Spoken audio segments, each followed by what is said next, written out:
Hoy, Rokita! Ikaw pala ang pumapatay sa mga alagang hayop dito sa baryo.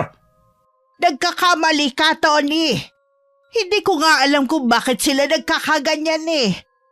Nadatnan ko na lamang ang mga hayop na wala ng buhay at nakahandusay na sa lupa. Pero hindi ako ang pumatay sa kanila. Maniwala ka.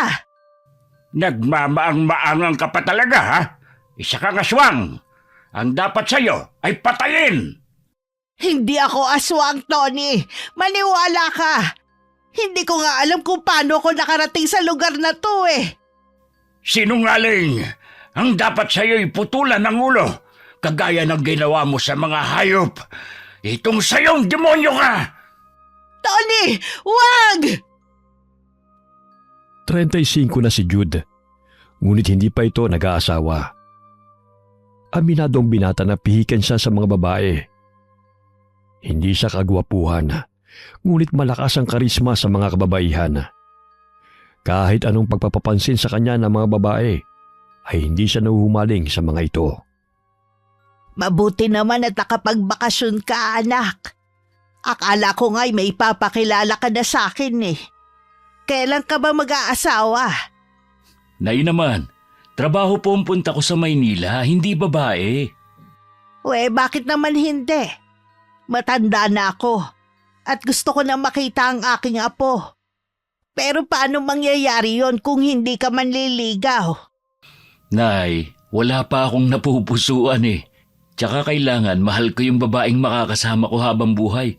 Hindi yung dahil napilitan lang ako. Wala bang magagandang babae sa Maynila? Marami po, kaya lang hindi sila ang tipo ko eh. Gusto ko yung mapagmahal sa magulang, babait, at higit sa lahat, responsable. Di maghanap ka. Si Ompo nga nakapag-asawa na eh. Ang puti-puti ng asawa niya at ang ganda pa. Sa Maynila rin daw niya nabingwit yon. Makabingwit ka naman ay, parang isda lang ah. Bilisan mo na kasi. Matanda na ako. Kaya bago ako mamatay, gusto ko sanang maalagaan muna ang aking mga apo. Solong anak si Jude. Maliit pa lamang siya'y namatay na ang kanyang ama dahil tinuklaw ng ahas. Gayunpaman, itinaguyod ng ina ang kanyang pag-aaral hanggang makatapos siya ng sekundarya. Pagluluto at paglalako ng mga kakaninang ikinabubuhay ng ina. Nang makapagtapos ang sekundarya si Jude, ay minabuti ng binata na magtrabaho bilang karpintero. Sa tulong ng kanyang mga tiyuhin, ay naging mahusay siyang manggagawa. Kaya't sinasama siya ng mga ito kapag may mga proyektong tinatanggap sa iba't ibang lugar. Ang tagal kong hindi nakakain ng suman. Ang sarap mo pa rin magluto nito, Nay. Nakatikim pala ako dati na inilako ng isang ale. Malapit sa tinutuluyan namin sa trabaho. Pero hindi kasing sarap nito. Siyempre masarap talaga yan dahil sinasamahan ko ng pagmamahal. Talaga? Ibig sabihin, ang tinderang napagbilang ko hindi mapagmahal? Kaya siguro matabang ang paninda niya. Sus, na-miss mo lang ako eh. Basta kapag babalik ka na ng Maynila, sabihan mo ko ha. Para naman maipagluto kita. At mapasalubungan mo naman ng mga kasamahan mo. Tsaka gagawan ko sila ng kalamay. 1 linggo pa naman ako rito, Nay. Sabay na kami ni Chong Fernando na babalik doon. Basta mag-ingat ka ha. Huwag kang makalimot na magdasal para gabayan ka ng Panginoon sa lahat ng oras. Hindi ko po yun nakakalimutan, Nay. Pinisil ng binata ang pisngi ng ina. Animoy magtropa lamang sila kung mag-usap. Mahal na mahal ni Jude si Aling Rokita. Dahil alam niya ang sakripisyo ng ina, may bigay lamang ang lahat ng kanyang pangangailangan noon. Kinagabihan, pinaandar ng ginang di bateryang radyo at nakinig ng paborito niyang drama. Hay nako naman! Bakit ba kasi kailangan mo pa magpakamartir, Victoria? Gayon niloloko ka naman ng lalaking yan. Kung ako sa'yo, iwanan mo na yang si Peter. Nay, sino bang kinakausap mo riyan?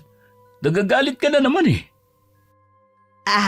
Tong dramang pinakikinggan ko, anak. Ang tigas kasi ng ulo ni Victoria eh. Nang bababae na nga ang asawa, siya pa tong nagmamakaawa na balikan siya. Ay nako! Kaya ikaw anak, kung mag-aasawa ka mahalin mo at wag mong lolokohin ha? Nadadala ka na naman sa drama eh. Hindi ako tutulad sa lalaki na yan, no? Patayin nyo na nga yung radyo nyo. Mamaya tumaas pa ang presyon nyo dahil sa inis sa Peter na yan eh. Naglatag ng banig sa katre si Jude upang matulog. Ngunit hininaan lamang ni Aling Rokita ang volume ng radyo at nagpatuloy sa pakikinig. Maya-maya'y nakatulugan na ng ginang ang pakikinig sa drama. Napapangiti na lamang si Jude dahil mula pa man noon ay yun na ang naging libangan ng ina. Lumalalim na ang gabi. Tanging ang huni ng mga kuliglig, ibon at langit-ngit na mga kawayan ang maririnig sa paligid. Malayo sa Maynila, kung saan ang gabi ginagawang araw ng mga tao. Napabalikwas ng bangon si Jude nang marinig na bumukas ang pintuan. Lumabas siya ng kwarto at nakita niya ang ina na lumabas ng bahay. Nay, saan ka pupunta? Malalim na ang gabi ah. Pakamot-ulong tanong ng binata.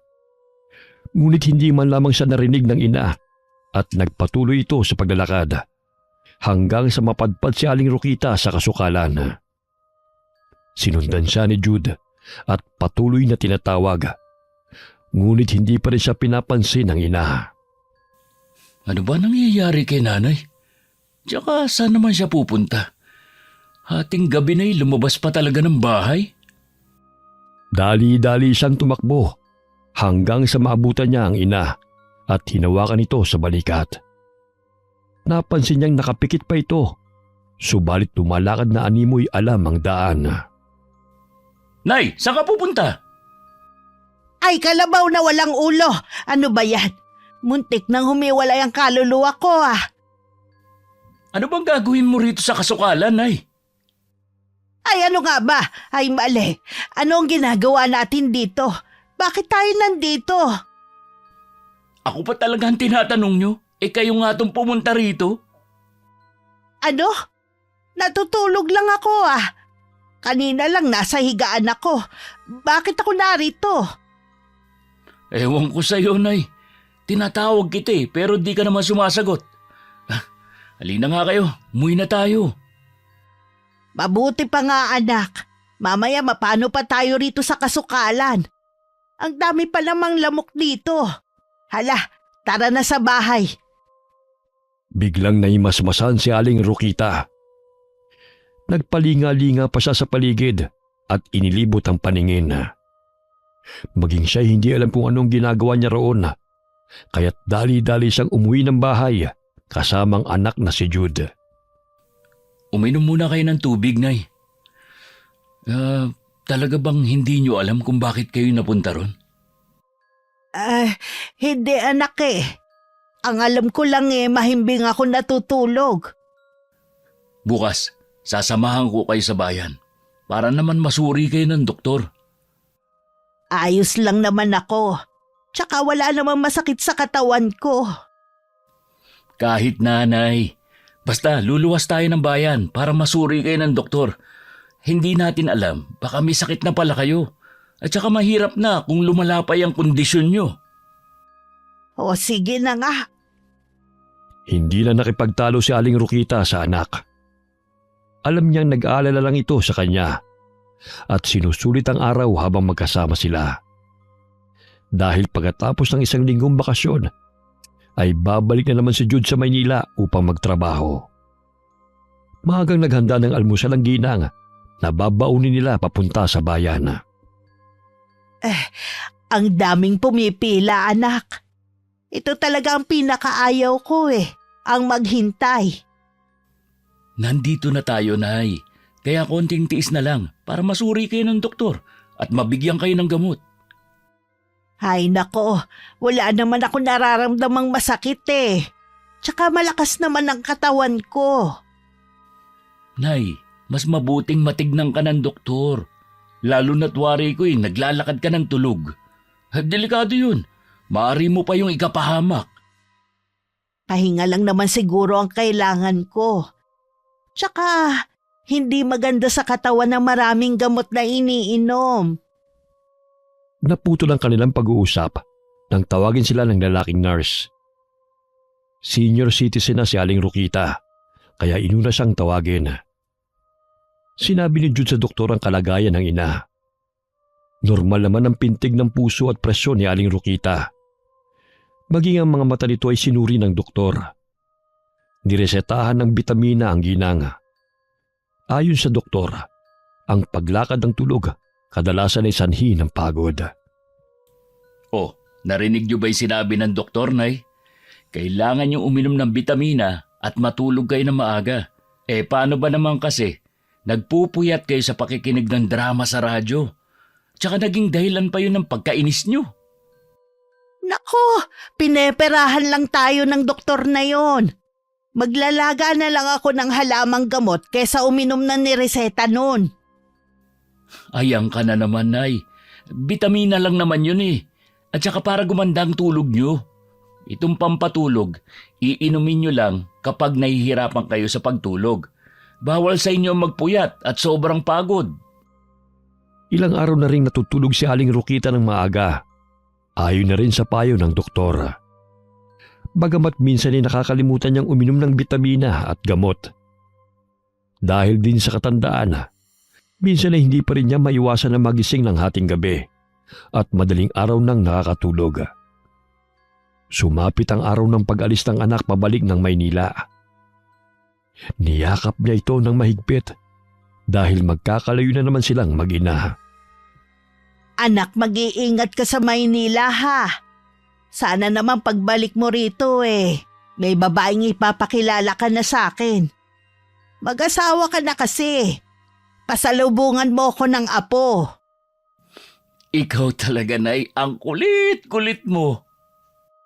Hindi ako nagbibiro ha. O sige, Nanay. Nandyan na po si Chong.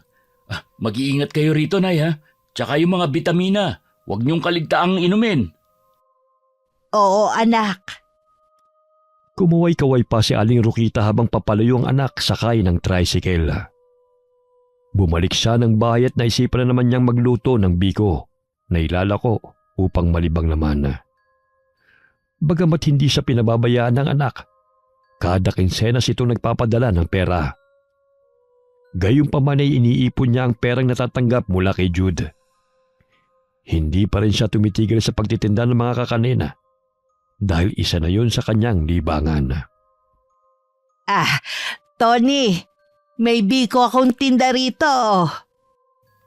Ay, sige, bigyan mo ko ng 4. Ipamimerienda ko mamaya sa mga tauhan ko. Lumago na tong babuyan mo Kailan lang 2 inahin lang ang meron ka. Sipag at tiyaga lang talaga ang kailangan. Sa awa ng Diyos, kahit papano'y dumadami. Ito ang bayad ko. Salamat. Sige, mauna na ako ha. Maagang naubos ang paninda ni Aling Rokita. Napadaan siya sa kasukalan. Kagaya ng kinagawian, ay nangangahoy na naman siya kahit marami-rami pa siyang natitipong panggatong. Nakasanayan niya ng gawin yon kahit saan man siya magpunta. Ay, nakakapagod. Buti na lang at maaga naubos tong paninda ko. Kailangan kong maglako ng mga kakanin para hindi mabawasan ang perang pinapadala ni Jude. Para naman hindi siya mahirapan kapag nagkapamilya na siya. Ang hirap pa naman ng buhay ngayon. Lahat ng pera na ipinapadala ni Jude ay inilalagay ni Aling Rokita sa maliit na kahon. Sapat naman ang kinikita niya sa pagtitinda ng mga kakanina upang matustusan niya ang kanyang pangangailangan sa araw-araw. Malaki-laki na rin ang naipon ko para sa aking apo. Ay nako, sana naman makatagpo na ng mapapangasawa ang torpeng anak kong yon. Kung pwede nga lang ako manligaw para sa kanya. Pangiting tugon ng ginang sa kanyang sarili. Dumungaw siya sa bintana at natanaw ang kaibigan niyang si Margaret. Kalong nito ang 1 taong gulang na apo habang naglalakad. Mabuti pa si Margaret, naka-6 na apo na. Pero ako ni isa, wala pa. Muling itinago ni Aling Rokita ang kahon sa aparador na pinaglalagyan niya ng pera. Malapit siya sa mga bata. Kaya minsan imbis na ibenta pa niya ang mga kakanin, ay ibinibigay na lamang niya ito sa mga bata. Dahilan na mapamahal siya sa kanila. Hindi nakauwi si Jude sa probinsya ng 6 na buwan. Tanging tumatawag na lamang ito sa pinsang si Simeon upang makausap ang ina. Hindi kasi marunong gumamit ng cellphone si Aling Rokita kahit turuan pa ito. Malayo pa lamang itanong na ng ginang si Simeon na patungo sa kanyang bahay. Tumatawag na naman siguro si Jude. Sinalubong niya ang pamangkin. Hindi nga siya nagkamali nang iabot ni Simeon ang cellphone sa kanya. Oh anak, kumusta ka riyan? Kumakain ka ba ng maayos ha? Baka naman binubugbog mo na ang katawan mo sa kakatrabaho.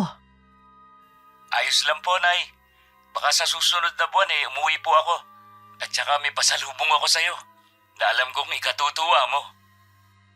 Talaga anak? Ano ba yan? Basta, Nay, sorpresa ko po sa inyo. Ikaw talagang bata ka. Wala naman akong ibang gusto kundi ang makapag-asawa ka na. Matanda na ako, anak. Ayoko mamatay na wala kang kasama. Hayang ka na naman, Nay. Basta ingatan niyo ang sarili niyo para humaba pa ang buhay niyo. At saka, kailangan niyo magpalakas para may sigla kayo kapag nakipaghabulan kayo sa magiging apo niyo. Baka pinapaasa mo na naman ako niyan. Malapit na ang kaarawan mo. Magte-36 ka na. Kaya bilis-bilisan mo na ang paghahanap ng mapapangasawa. Lampas ka na sa kalendaryo, no? May bingo pa naman, Nay. Ikaw talagang bata ka. Siya nga pala. Ibinigay na rin ni Simeon sa akin ang pinadala mong pera. Maraming salamat, anak ha. Pero hindi mo na kailangan gawin to sa akin. Ibili niyo yan ng bitamina. Baka naman nakakaligtaan yung uminom. Nako anak, malakas na ako. Tsaka mahimbing na ang tulog ko. Basta, Nanay, huwag mong pabayaan ang sarili mo. Uuwi po ako sa susunod na buwan. Oo anak, ikaw rin. Huwag mong pabayaan ang sarili mo riyan ha. O siya, sige na. Napahaba na naman ang usapan natin. Sige, Nay. Paalam na po. Malapad ng ngiti ang namutawi sa labi ni Aling Rokita matapos na makausap ang anak sa telepono. Bagamat hindi niya inamin na hindi siya umiinom ng mga bitamina at gamot pampatulog. Maliban sa insomnia, sinabi ng doktor na may sakit siyang sumbolismo. Ito ay ang paglalakad ng tulog at hindi alam ang kanilang ginagawa. Maaaring nakuha ang sakit na ito sa pamamagitan ng genetics o namamana. Dulot din ng pagpupuyat o dala ng matinding pagod. Malalim na ang gabi. Gaya ng kinagawian ay nagpapantok si Aling Rokita habang nakikinig sa paborito niyang drama sa radyo. Unti-unti na siyang dinalaw ng antok hanggang siya'y tuluyang nakatulog. Bumangon ng ginang bandang 2:00 ng madaling araw. Dire-diretso siyang naglakad patungong kasukalan hanggang sa napadpad siya sa babuyan ni Mang Tony. Nagkataon na nanganganak ang inahing baboy kaya't nakaalalay ang Ginoo sa mga alaga nito. Oh, Rokita, bakit naparito ka sa ganitong oras? May kailangan ka ba? Rokita, may kailangan ka ba? Parang bingi naman to Muli siyang tinawag ng lalaki. Bagamat tumalikod lang si Aling Rokita at umalis. Ano ba nangyari sa babaeng yun? Hindi man lamang ako narinig. Inabala pa ako. Nagpatuloy na lamang si Mang Tony sa kanyang ginagawa. Sumapit ang umaga. Pasinghot-singhot pa ang ginang nang makaamoy ng mabantot. May mamasamasang bagay din ang nahuhulog sa kanyang mukha. Iminulat niya ang mga mata. Laking gulat niya nang matuon ang mukha sa puwet ng kambing na nooy dumudumi. Lintik na kambing ka! Ginawa mo pang inidoro tong mukha ko! Hala, umalis ka nga! Ang baho! Dito pa talaga dumumi sa mukha ko! Paano nakapasok ang kambing dito sa bahay? Inilibot ng ginang ang kanyang paningin. Napabalikwas siya ng bangon nang mapagtanto na naroon siya sa kakahuyan. Malapit sa babuyan ni Mang Tony at pastulan ng mga kambing. Dali-dali siyang tumayo at tinanggal ang mamasamasang dumi ng kambing sa kanyang mukha. Oh, Rokita, ano nangyari sa'yo? Bakit ganyan ang itsura mo? Ha? Nadapa. Oo, nadapa kasi ako. Ano pala ang ginagawa mo rito? Bakit hindi ka mapakali? Ha? Naghahanap ng panggatong. Oo, yun. Kaninang madaling araw napadaan ka rin dito. Tinawag kita pero di mo ako narinig. Ano bang kailangan mo? Madaling araw? Ako pumunta rito? Oh, hindi mo na ba maalala? Nakalimutan ko eh. O siya, uuwi na ako sa bahay ha. Wala namang mga kahoy rito na maaaring gawing panggatong eh. Sige Tony, magandang umaga sa iyo ha. Napakamot ng batok ang matandang lalaki dahil sa kawirduhan ni Aling Rokita. Pailing-iling na lumakad siya pa uwi habang pinapahira ng ipot ng kambing na dumikit sa kanyang mukha. Naglalakad na naman siguro ako ng tulog. Parang hindi kasi ako makahinga kapag iniinom ko ang nireseta ng doktor eh. Mas mabuti pa ang pakiramdam ko kapag tubig na nilagang tanglad at guyabanong iniinom ko. Nandilat ang kanyang mga mata nang matanaw ang anak na si Jude na may kasamang babae. Napatampal siya sa kanyang bibig at nakalimutan na may dumi ng kambing ang kanyang kamay. Ay nako, ano ba yan? Nalasahan ko tuloy ang ipot ng kambing. Teka, si Jude yun ah. Naku naman, may kasama siyang babae. Yun na siguro ang sorpresa niya sa akin. Ay salamat naman. Patakbong tinungo ni Aling Rokita ang bahay. Wala siyang pagsidlan ng tuwa nang makita ng malapitan ng babaeng kasama ng anak. Jude anak, sino ba ang kasama mo? Oh, Nay. Saan ka ba nanggaling at bakit ganyan ang itsura mo? Oo nga pala. Si Laika po. Nobya ko. Magandang umaga po. Aba anak, mabuti naman at may nobya ka na. Sabi ko naman sa'yo na makakahanap ka rin ng mamanugangin ko eh. Ang ganda pang bata. Nay, bakit parang may naaamoy akong mabaho? Teka lang mga anak ha. Maliligo lang ako. Nadapa kasi ako kanina habang nangangahoy eh. Kaya napasubsob ako sa ipot ng kambing. Mabilis lang ako maligo mga anak ha. At ipaghahanda ko agad kayo ng makakain. Pumasok na kayo sa bahay. Pagsisinungaling niya. Dali-dali niyang kinuha ang tuwalya na nakasabit sa bintana at agad na naligo. Ay, nakakaya naman sa nobya ni Jude. Nadatan ako sa ganitong ayos. Matapos maligo, sa likod bahay dumaan si Aling Rokita. Agad siya nagbihis at hinarap ang kanilang bisita. Magandang araw sa iyo, Ineng. Mabuti't sumama ka kay Jude dito sa probinsya. Magandang araw din po. Huwag ka nang mahiya. Tawagin mo na akong nanay. Tsaka, paano ba kayo nagkakilala ng anak ko, Laika? Nay, hinay-hinay lang po sa pagtatanong. Mahina ang kalaban eh. Hayaan mo na ako, anak. Matagal ko na rin kasing gustong makilala ang magiging manugang ko.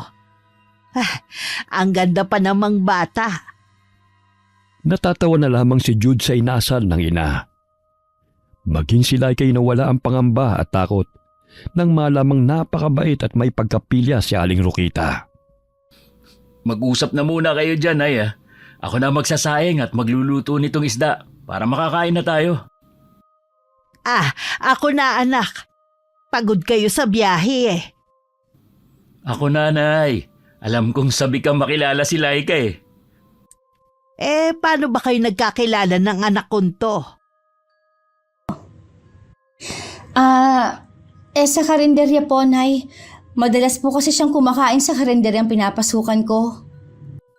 Aba naman, siguro napugian ka sa anak ko, no? Aminin mo, Laika. Grabe ka naman, Nay.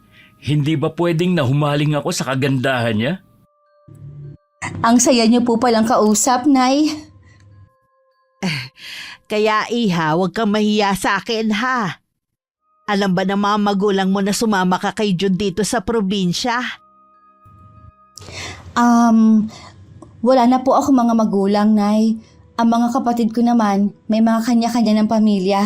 Ako na lang ang bumubuhay sa sarili ko hanggang sa mapadpad po ako sa Maynila para maghanap po ng trabaho. Pasensya ka na anak. Pero di bale, pwede ka manirahan dito kasama namin at na magiging anak ninyo ni Jude.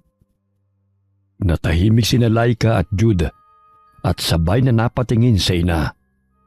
Saglit silang tumahimik at tinitigan nila ito na tila may gustong sabihin.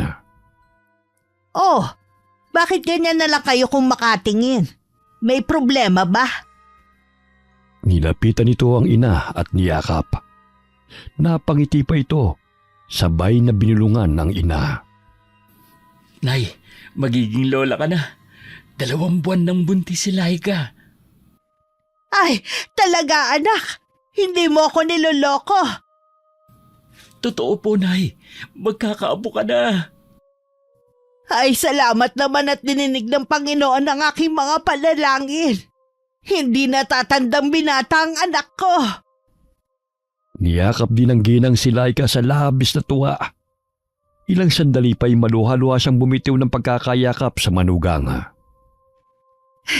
Dito ka na lang manirahan kasama ko, Laika. Para naman maalagaan ko kayo ng aking apo. Yun na rin po ang sinabi ni Jude. Mahirap po kasi ang buhay sa Maynila. Kailangan pa namin magrenta ng bahay doon. Mabuti nga ho, Nay. Patapos na ang trabaho namin ni Chong doon. Nauna lang akong umuwi kasi may proyekto din kami sa bayan. May aayusin kaming gusali. Mabuti naman kung ganon, anak. Kahit papano magkakasama na tayo. Mabibigyan buhay na naman tong bahay. Tinulungan ni Aling Rokita ang anak na maihain ang niluto nitong pagkain. Hindi pa rin naaalis ang saya sa mukha ng ginanga habang nagsasalo-salo sila sa umagahan. Tumayo si Laika dahil humilab ang tiyan nito. Ilang sandali na duwal na ito at inilabas ang lahat ng kinain. Pinagpawisan ng malamig si Laika kaya't dali-daling kinarga siya ni Jude upang pahigain sa katre. Kukunin ko muna ang langis para naman bumuti ang kanyang pakiramdam. Normal lang yan sa buntis. Ano pa bang masakit sa'yo, mahal? Wala naman. Nahihilo lang talaga ako. Oh, itong langis pahiran mo ang sintido niya at masahihin. Mabangol langis na yan. Medyo maanghang dahil sa dahon ng eucalyptus. Ilang sandali bumuti ang pakiramdam ni Laika. Nanumbalik ang kulay ng kanyang labi na kanina'y namumutla. Uminom ka muna ng maligamgam na tubig, Laika.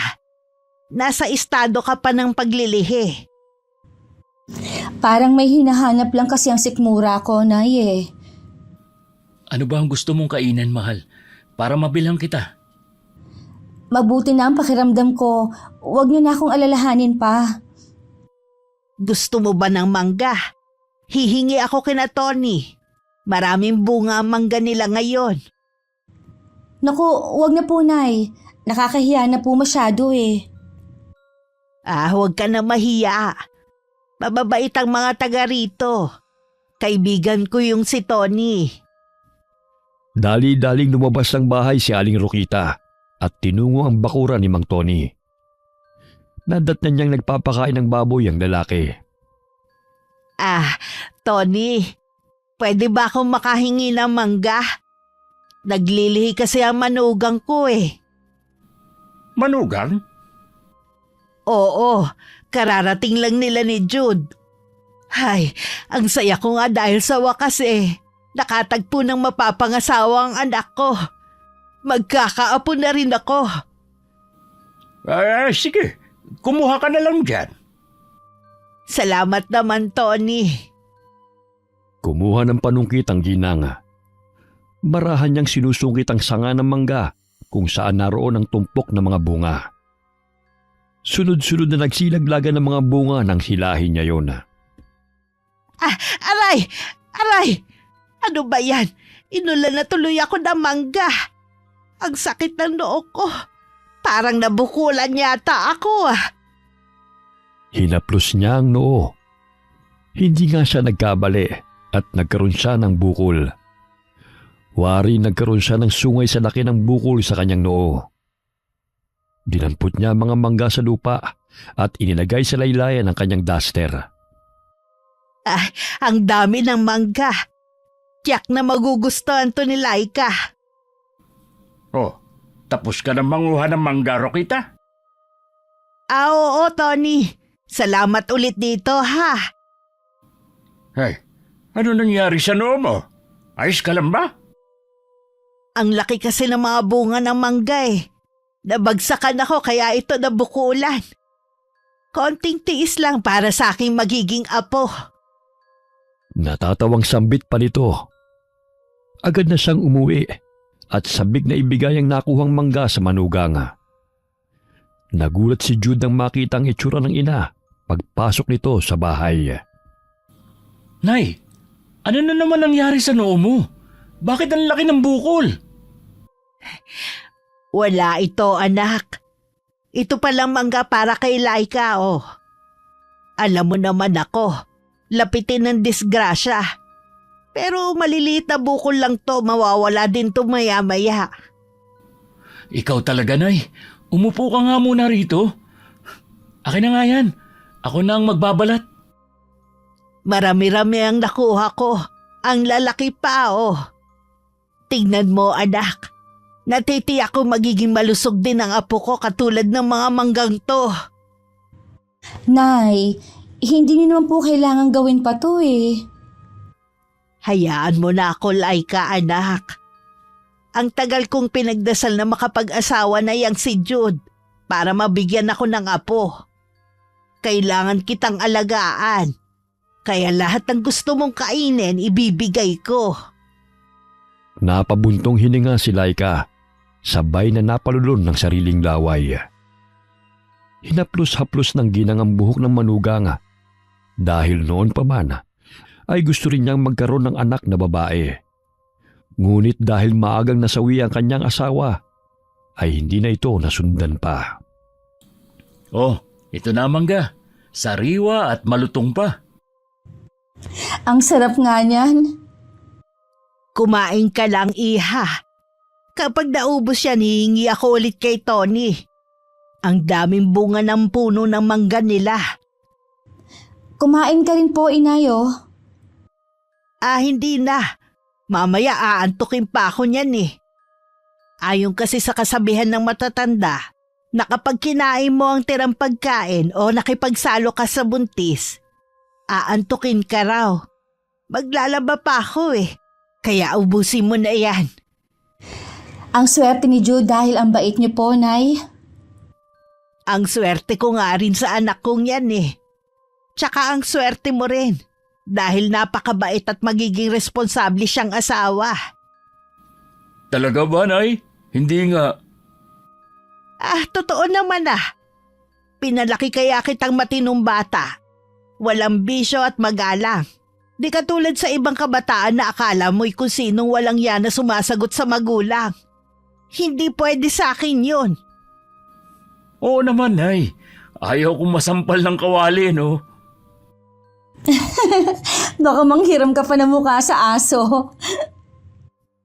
Kaya nga dapat ang apo ko lumaking magalang. Maliit pa lang dapat nang turuan ng magandang asal. Nay, fetus pa lang po ang apo nyo. Hindi pa pinapanganak. Fetus, parang yung dahon na kinakain. Fetus po, hindi lettuce na dahon na kinakain. Basta, yun kasi ang naririnig ko sa mga bata ang lettuce na yan. Kinagabihan, matapos nilang kumain, ay agad na rin silang nagpahinga. Nakatulog ng maaga si Aling Rokita. Malalim na ang gabi. Nakaramdam ng pagkauhaw si Laika, kaya bumangon siya upang kumuha ng tubig. Bagamat hindi pa rin mapawi ng tubig ang kanyang natutuyong lalamunan. Dahan-dahan itong binuksan ng pintuan at lumabas ng bahay. Napangisi siya nang makakita ng ligaw na pusa. Hinuli niya yon at walang pagdadalawang isip na sinunggaban. Hanggang sa mamutla ito nang maubos niyang sipsipin ang dugo ng pusa. Kailangan na walang maiwang bakas. Hindi pwede may makakaalam sa aking ginawa. Si nanay yun Patay, nasundan niya ako. Dali-daling tinungo ni Laika ang banyo. Mabuti na lamang ay nasa labas yun ng bahay at agad niyang nilinis ang katawan. Ilang sandali naaninag niyang nagpapaikot-ikot ang benan sa kinatatayuan nito. Naaninag ng babae na pumasok din ito sa bahay at muling natulog sa papag. Ano kaya ang nangyari kay nanay? Ang lakas din ng amats niya Mabuti na lang hindi niya ako napansin. Kailangan ko nang bumalik sa bahay bago pa may makakita sa akin dito. Kinabukasan, kinakabahan si Laika. Kaharap ang biyanan habang umiinom ng tsaa. Mababanag ang pagkabalisa sa mukha ng manugang. Iha, kumusta ang tulog mo kagabi? Ayos naman po, Nay. Medyo naninibago lang ako. Pero masasanay rin ako. Ganyan talaga. Di hamak na tahimik dito sa probinsya kumpara sa Maynila, hindi ba? Oo nga po, Nay. Kahit mga yabag maririnig pa dahil sa tahimik ang lugar. Kayo po, Nay. Kamusta po ang tulog niyo kagabi? Ang sarap ng tulog ko, Iha. Nananaginip na nga ako na kalong ko ang aking apo at hinihele ko siya Wala po ba kayong naaalala kagabi o nakitang kakaiba? May nangyari bang masama? Wala naman, Nay. Siguro guni-guni ko lang yun. Isa pa dahil siguro sa mga naririnig ko mga huni ng ibon. Kaya kung ano-anong naiisip ko Sige, Nay. Ipagpatuloy niyo na yung pag-inom niyo po ng tsaa. Gusto mo bang sumama sa akin sa paglalako ng mga kakanin? Medyo masama pa kasi ang pakiramdam ko, Nay Sige. Pero kailangan mo pa rin maglakad-lakad, ha? Para naman makapag-ehersisyo ka. Nang sa gayon hindi ka mahirapan sa panganganak. Opo, Nay. Medyo maselan lang po ako ngayon. Kailan ka ba magpapa-check up sa doktor? Ang sabi ni Jude, sa susunod na linggo po, gusto niya kasing magpa-check up ako para masiguro pong ligtas ang kalagayan namin. Tama naman siya, Iha. Moderno na ang panahon ngayon. Kailangan na magpa-doktor. Nung kapadahonan namin sapat na sa amin ang mga anak sa bahay.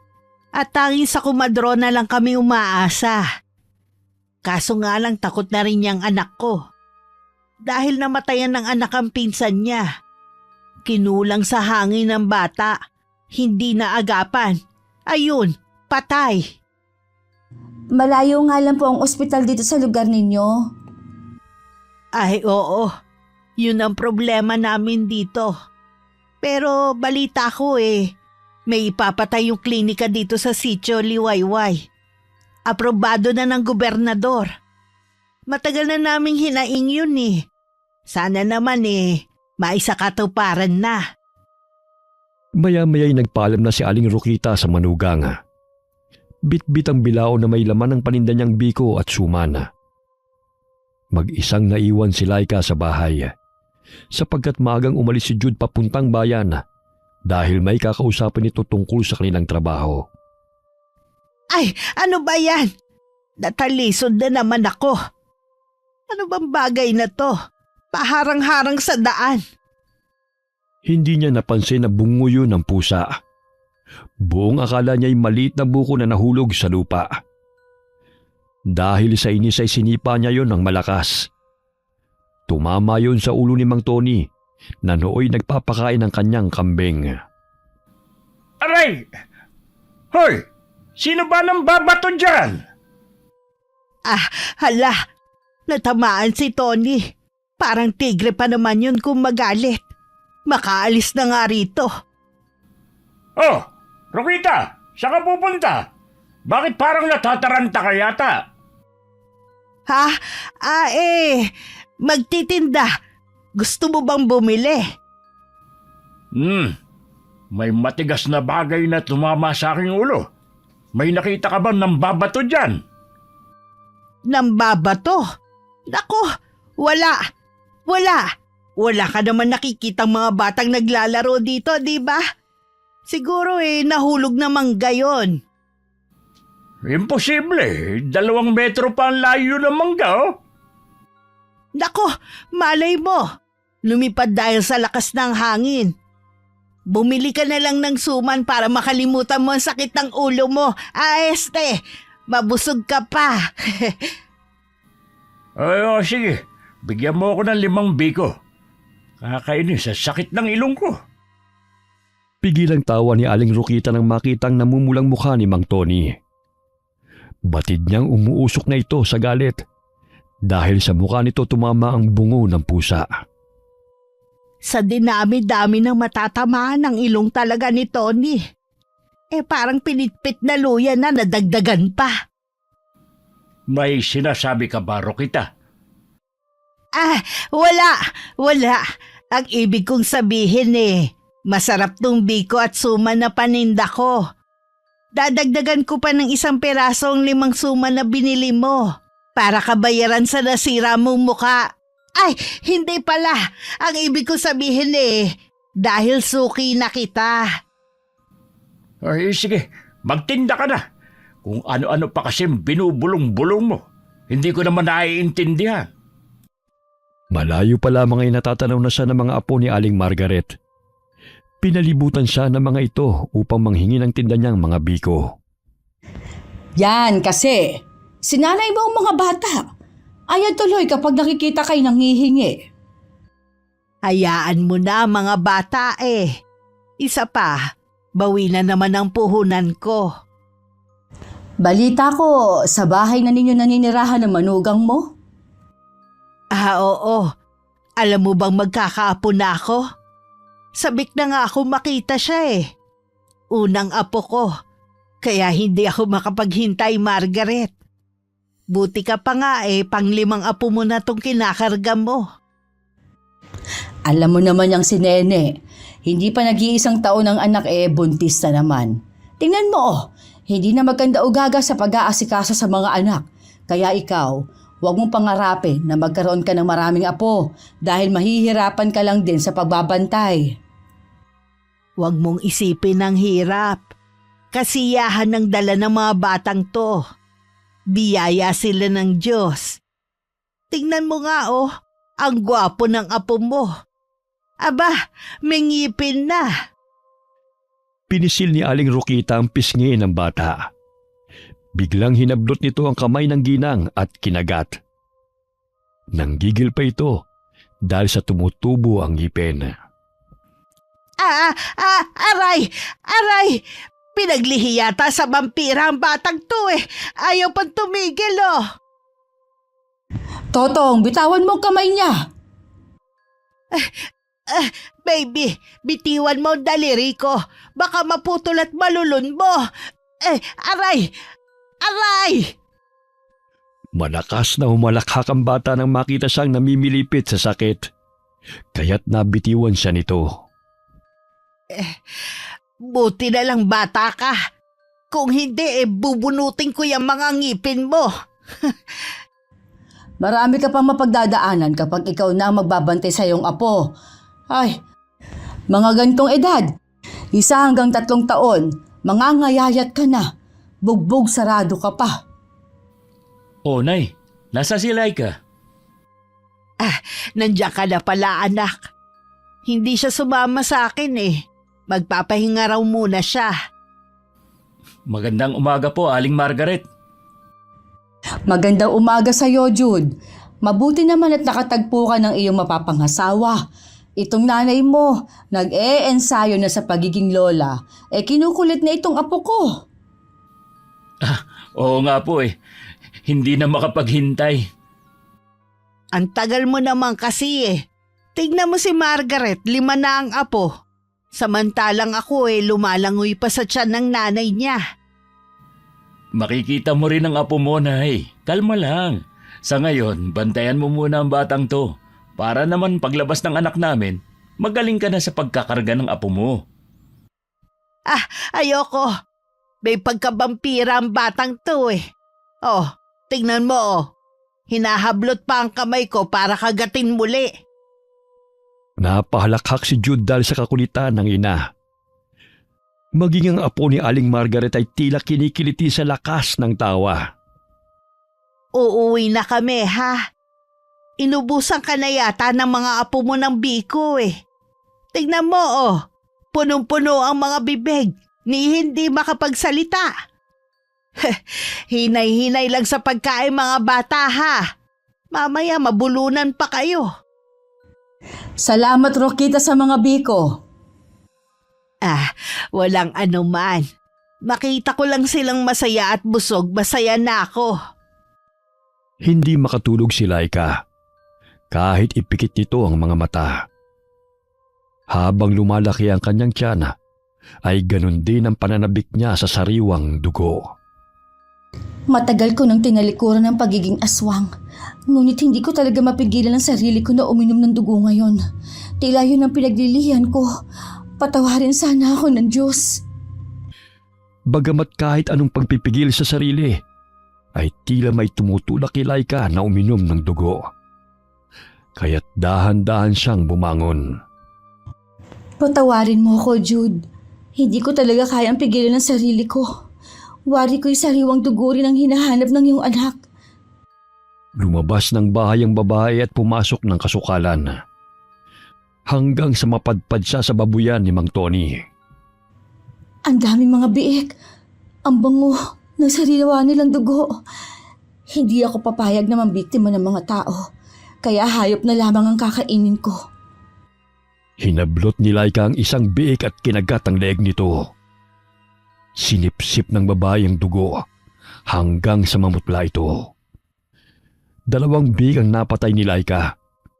Kinain niya ang puso.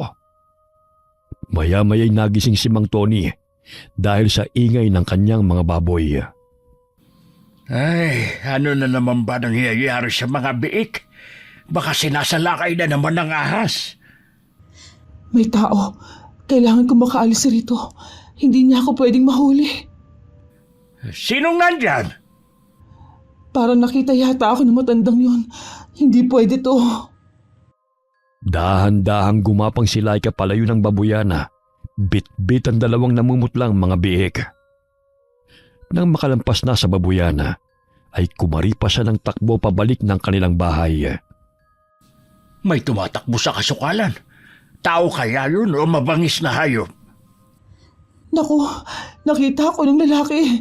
Kailangan ko makalayo rito bago pa niya ako mahuli. Sino ka? Bumalik ka rito! Galit na talaga siya. Patawad, Manong. Hindi ko talaga mapigilan ang aking sarili. Kaya imbis na tao mapapatay ko, masabuti pang mga hayop na lang. Hikbing sambit ng buntis na si Laika. Dali-dali siyang umakyat sa puno at pigil ang kanyang paghinga. Naninaw niyang palinga-linga ang lalaki sa paligid. Saan kaya napunta yun? Sigurado akong hindi lang yung taong napadaan, kundi may masamang balak sa mga alaga ko. Napatras sa kanya tatayon si Mang Tony nang dumaan sa harapan nito ang pusang itim. Nagbabaga pa ang mga mata nang lumingon ito sa kanya. Muling kumaripas ng takbo ang itim na pusa nang habulin siya ng matandang lalaki. Ay, lintik na pusang gubat ka! Papatayin mo pa ako sa nervyos! Ay, salamat naman at nabaling ang pansin ng matandang yun sa pusa. Nakalayo na siya, kaya kailangan ko na bumaba sa punong to. Naghukay ng lupa si Laika at muling ibinaon ng bangkay ng biik sa ilalim ng lupa. Di kalayuan sa kanilang tinitirhan. Kasukalan naman yun, kaya't naisip nito na walang makakakita sa kanyang ibinaon. Kailangan ko na makauwi bago pa man magising si Jude at hanapin ako. Teka, si nanay yun na. Patay. Nagising siya at lumabas pa ng bahay. Pero bakit parang sumasayaw siya na animoy naghihele na nakapikit? Mahal kong apo, ako ang lola mo. Matulog ka ng mahimbing, ha?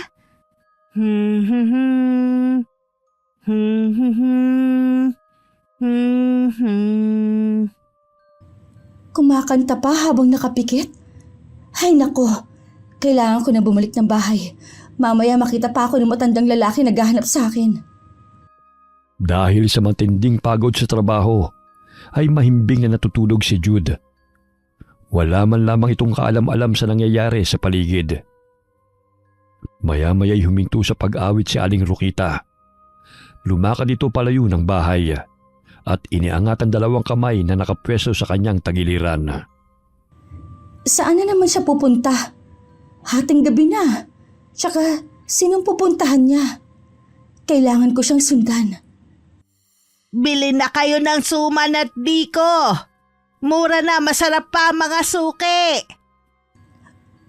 Nagtitinda siya? Wala naman siyang hawak na paninda. Anong nangyayari sa kanya? Bakit nagkakaganyan siya? Mas may seryoso pa ang pagkatao ni nanay kesa sa akin Ilang sandali huminto ang ginang sa paglalakad at bumalik sa kanilang bahay. Nagkubli sa puno si Laika nang madaanan siya ng biyenana na nooy nagsasalita habang nakapikit. Maya-maya'y pumasok na ito ng bahay at muling natulog. Aswang din kaya si nanay? May lihim din kaya siyang itinatago? Nang nakapasok ang biyenan sa bahay, dumiretso si Laika sa banyo. Binuhusan niya ng tubig ang katawan upang mawala ang sariwang dugo na tumalsik sa kanyang damit at katawan. Pumasok siya sa bahay at nadatnan na nalimpungatan si Jude mula sa pagkakatulog. Oh, mahal. Bakit basa ka? Nainitan kasi ako, kaya naisipan ko maligo. Teka at magbibihis lang ako, mahal. Hindi mo man lang ako ginising? Sa susunod, kung may kailangan ka, sabi mo sa akin. Sa gayon, masamahan kita. Mamaya, madapa ka pa. Matulog ka na ulit. Ayos lang naman ako. Isa pa, kaya ko na ang sarili ko. Pagod ka sa trabaho, kaya kailangan mo magpahinga. May kailangan ka pa ba?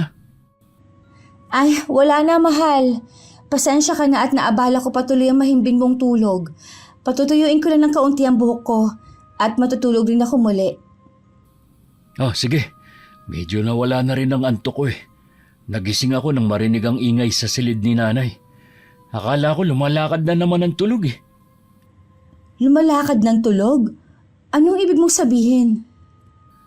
May sakit si nanay. Ayon sa doktor, dahil sa pagpupuyat o sobrang pagod sa trabaho. Pero hindi naman siya ganun kapuyat ngayon Kumpara nung nag-aaral pa ako, siguro namana niya yun. Na pwede ring isa yun sa sanhi ng sakit ni nanay, ang paglalakad ng tulog. Kaya naman pala. Bakit mahal? Nakita mo bang umalis si nanay? Ha? Hindi. Mahimbing nga siyang natutulog Medyo malikot nga lang sa higaan. Hindi sinabi ni Laika ang totoo. Sa takot na rin na malaman ito ang kanyang ginawang pagsalakay sa babuyan ni Mang Tony. Kinaumagahan, Uminit na naman ang ulo ng lalaki nang mapansin na kulang ng 2 biik ang kanyang mga alagang baboy. Buiset! Kulang ng 2 biik ang mga alaga ko. May bibili pa naman nun. Yung pa talagang nawala. Kung alin pa ang pinakamalaki sa 9 na biik. Oh, Tony. Ang aga-aga salubong na naman yung mga kilay mo. Araw ng Lunes ngayon. Kaya kailangan positibo tayo. Ngumiti ka para naman lapitan ng grasya. Anong grasya? Sabihin mo, disgrasya! May nagnakaw talaga sa 2 biik ko. Kagabi, may napansin akong nagkukubli sa likod ng kulungan. Nahuli mo ba? Biglang may dumang itim na pusa sa harapan ko. Siguro isa yung aswang. O, nasa na siya? Nakatakas Ang bilis tumakbo ng pusang yun. Kaya mag-iingat kayo. Dahil pag-gala-gala pa naman ng pusang yun, mamaya biktimahin kayo nun. Lalo na't buntis pa naman ang manugang mo. Nako, baka ligaw na pusa lang ang hinabol mo. Minsan may itim na pusa na napapagawi sa bahay Nangunguha ng ulam. Nawala na nga ang 2 biik ko. Hindi ka pa maniniwala na may aswang. Bahala ka kung ayaw mong maniwala. Ay siya, umalis ka na nga. Dumadagdag ka pa sa init ng ulo ko Ang sabihin mo, naglayasan 2 biik.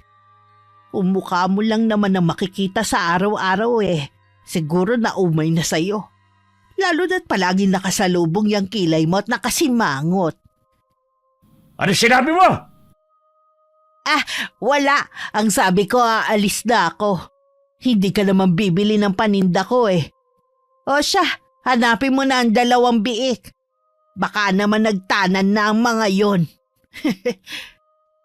Nadagdagan ang pagkayamot ni Mang Tony dahil ayaw maniwala ng ginang na aswang ang kumuha ng mga biik. Umalis na lang doon si Aling Rokita bago pa siya mabulyawang muli ng matandang lalaki. Nakakasalubong niya sa daan si Aling Margaret kasama ang 2 apo nito. Ang aga niyo mamasyal Hindi naman kami namamasyal, may pupuntahan lang. Umaga pa lang mainit na ang ulo ni Tony Sinabi mo pa. Saan kayo pupunta? Ipahihilot ko lang tong apo ko. Inuubo na naman, siguro dahil sa sobrang paglalaro. Sasabay na lang ako sa inyo. Maglilibot din ako para maubos na tong mga paninda ko. Rinig kong ninakaw ang mga biik ni Tony. Totoo ba yon? Hindi ko alam. Kung may magnanakaw man, di sana nahuli niya agad. Iiyak ang mga biik.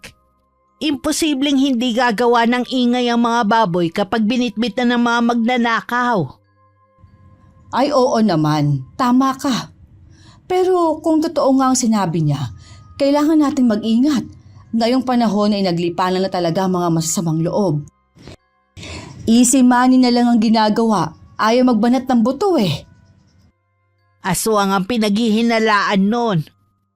Sa tinagal-tagal kong naninirahan sa baryong to ni anino ng aswang wala pa akong nakita. Puro haka-haka lang naman. Ngunit wala pa rin naman napapatunayan. Kabilugan pa naman ngayon ng buwan. Baka nga nagsilabasan ng mga yun. Nagpapaniwala ka pa talaga sa aswang? Takot ang aswang na lumusob dito sa baryo. Halos lasinggero mga taong naninirahan dito O tingnan mo yang si Bert. Wala pang tanghalian Nagtipon-tipon na parang lumaklak ng lambanog.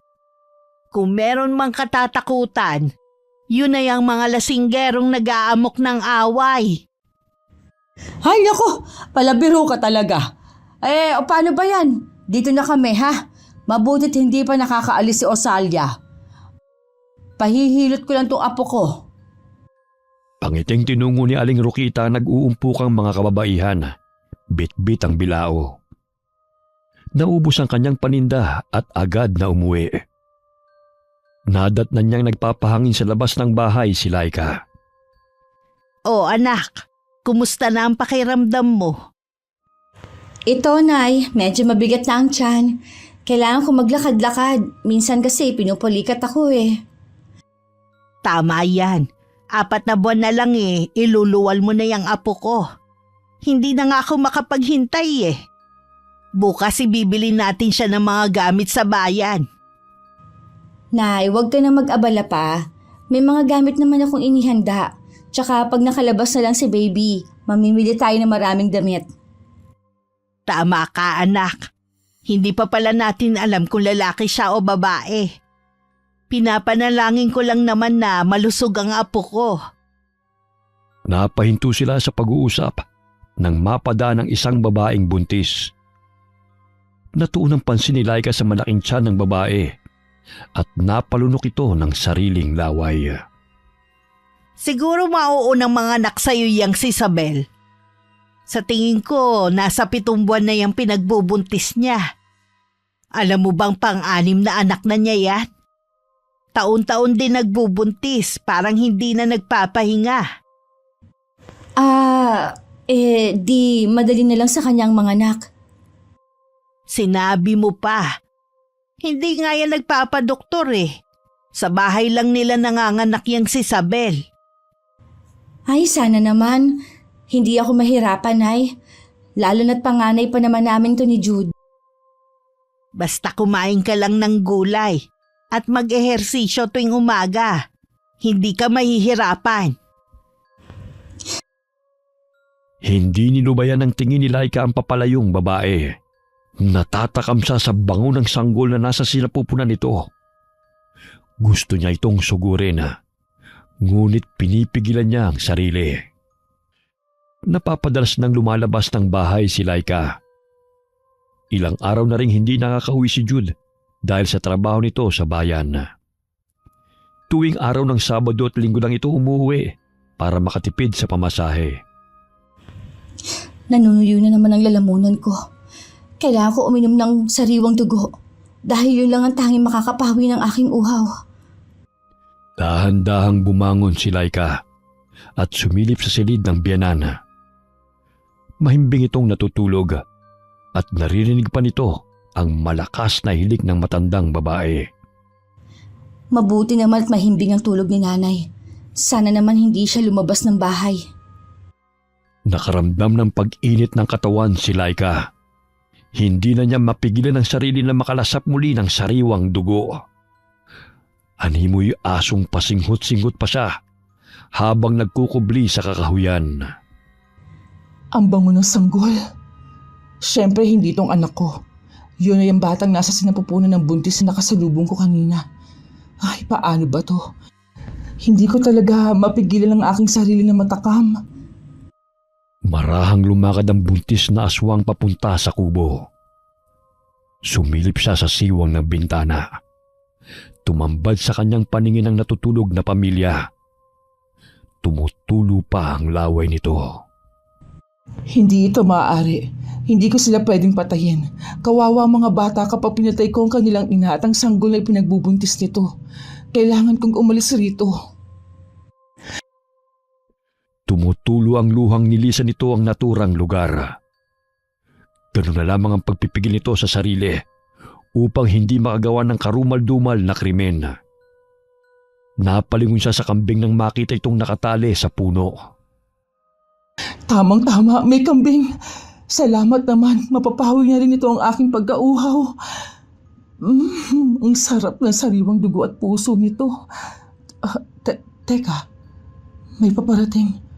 Kailangan ko magtago.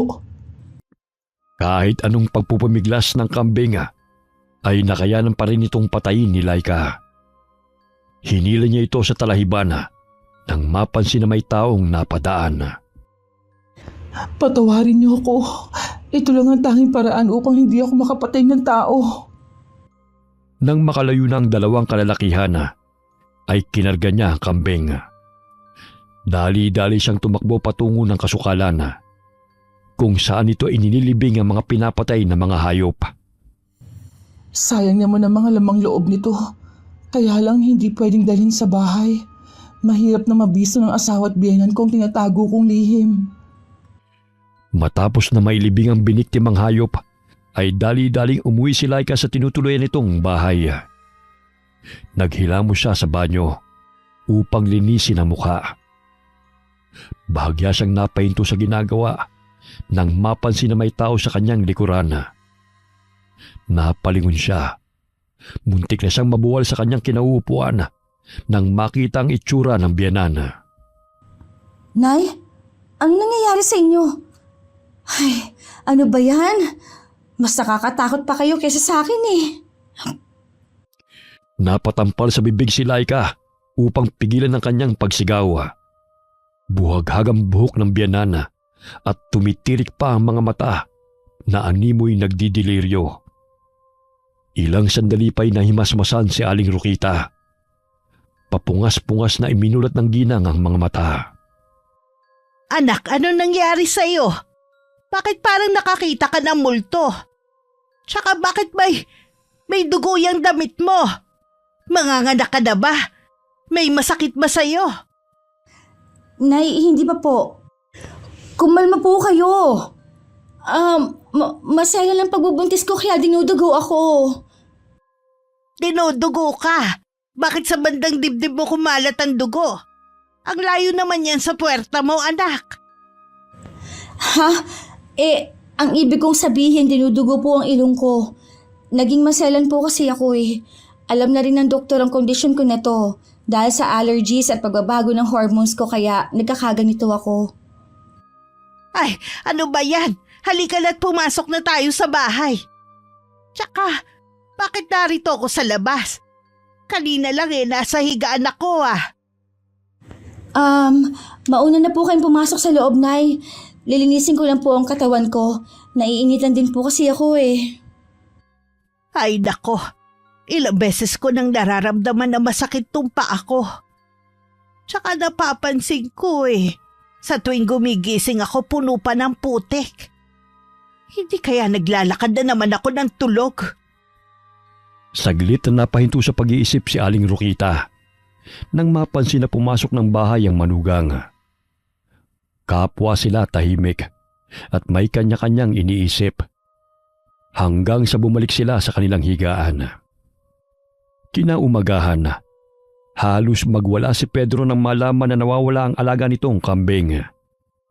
May mga dugo rin nagsikalat malapit sa kanilang kubo. Ang aga-aga halos rinig dito ang palahaw ni Pedro. Sandali lang, Laika ha, at pupuntahan ko muna yon. Baka naman may nangyaring masama na sa kanila. Sige po, Nay. Pakibantayan na lang ang sinaing ko, iha. Baka nanganak na si Isabel at kailangan nila ng tulong. Dali-daling tinungo ni Aling Rokita ang bahay ni na Pedro. Naaninaw rin niya na marami-raming taong nakikiusyoso roon. Kabilang na roon si Mang Tony. Ano ba nangyayari dito? Manganganak na ba si Isabel? Hindi pa naman. Ngunit nawawala ang alagang kambing ni na Pedro. Ayan may mga bahid ng dugo na nagkalat. Ngunit hindi na matagpuan ang kambing.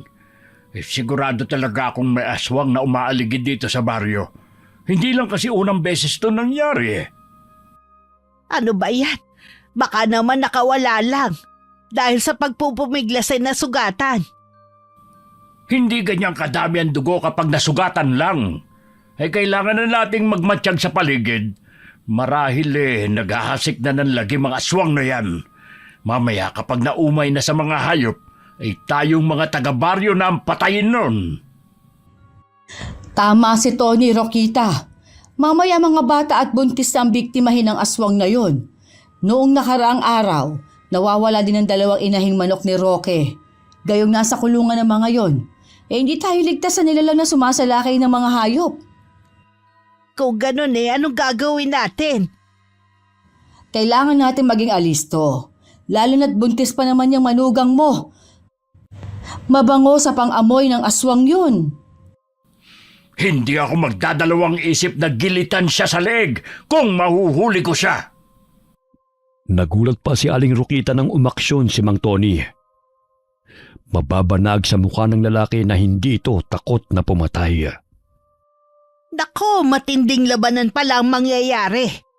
Hay nako, wag lang talaga mapagawi sa bahay namin ng aswang na yan kung talagang totoo siya. Hindi ako mag-aatubiling labanan siya. Ako rin, hindi maaaring saktan niya kung sino man sa amin. Lalo ng aking mga apo. Pauwi na pala si Jude. Sige, maiwan ko muna kayo rito ha. Uuwi na rin ako. Akala ko kasi kung napano ng mga anak ni na Pedro at Sabel Mabuti naman at wala naman nangyaring masama. Patuloy na nakipag-usap si Mang Tony sa mga kalalakihan. Napasulyap si Aling Rokita sa kinaroroonan ng mga ito. Wari niya ay nagpaplano ng mga ito sa gagawing hakbang upang mapuksa ang salarin sa pagkawala ng mga alagang hayop sa baryo. Nay, bakit maraming tao sa bahay ni na Mang Pedro? Anong meron? Nawawala ang alaga niyang kambing. Pinaghihinalaan nila na aswang ang may kagagawan nun dahil sa dugo na nagkalat malapit sa bahay nila. Ganun ba? Sigurado ba silang aswang may kagagawa nun? Baka naman magnanakaw lang. Hindi ko rin masasabi anak Kung aswang man, kailangan nating maging handa sa paglusob nun. Hindi pwedeng saktan niya si Laika at ang magiging apo ko. Nasaan si Laika, Nay? Naiwan sa bahay. Pinabantayan ko muna sa kanyang sinaing. Akala ko kasi manganganak na si Sabel. At nangangailangan si Pedro ng tulong na marinig ko ang malakas na sigaw niya. May dala akong mga prutas at karne na uulamin natin, Nay. Namiss kong kasama kayong kumain Sige anak. Ako na ang magluluto niyan para naman makapagpahinga ka.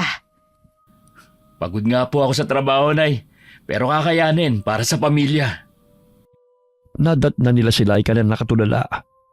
Animoy malalim ang iniisip nito na nakatanaw sa bahay ni na Mang Pedro, kung saan tanging bubong lamang ang nakikita dahil tinatabunan ng matataas na talahib. Oh, mahal. Mukhang malalim yung iniisip mo Masama ba pakiramdam mo? Ha? Nariyan ka na pala, mahal. May problema ka ba? O may gusto kang sabihin sa akin? Laika, sabihin mo na. Huwag ka na maglihim sa asawa mo para naman malaman niya ang totoo. Natitiyak kong matutulungan ka pa niya sa kondisyon mo. May alam po kayo sa totoong kondisyon ko, Nay? Aba, oo naman. Hindi pa ako ganun kaulyanin para makalimutan ko ang nakita ko. Namula ang pisngi ni Laika at mababanag ang takot sa mukha nito. Napalulun siya ng laway nang makita na seryoso ang mukha ng ginang. Ikaw na ang magsabi kay Jude, iha. Pero kung nahihirapan ka, ako na lang ang magsasabi sa kanya. Ano ba ang kailangan ko malaman? Jude, patawarin mo ako kung itinago ko ito sa'yo. Kasi, Hay nako, ako na ang magsasabi. Nandilat ang mga mata ni Laika dahil hindi pa siya handa na ipagtapat kay Jude ang kanyang lihim. Ngunit wala na siyang magagawa kung sasabihin ang binan ng pagiging aswang nito. Jude anak, gusto kong sabihin sa'yo na masela ng kondisyon ni Laika. Dumurugo ang ilong niya. Ilang araw na. Siguro kailangan mo siyang samahan muli sa doktor. Baka mapano pa sila ng apo ko. Oh, bakit hindi mo agad sinabi sa akin to, mahal? Kailan pa to? Nay, seryoso po ba kayo na yan lang ang sasabihin mo kay Jude? Bakit iha? May iniinda ka pa bang sakit maliban sa pagdurugo ng ilong mo? Wala naman po, Nay. Akala ko kasi kung ano na. Wari na bunutan ng tinik sa dibdib si Laika nang marinig ang sinabi ng biyanan. Akala nito'y mabibisto na ng mag-ina na isa siyang aswang. Mahal, kailan ka pa ba nagkaganyan? Bakit hindi mo sa akin sinabi agad? Ang sabi ng doktor, dala lang daw ito ng pagbubuntis ko. Tsaka sinabi ko na sa kanya at binigyan naman ako ng bitamina. Kaya't hindi na napapadalas ang pagdurugo ng ilong ko. Minsan na lang, may allergy rin kasi ako.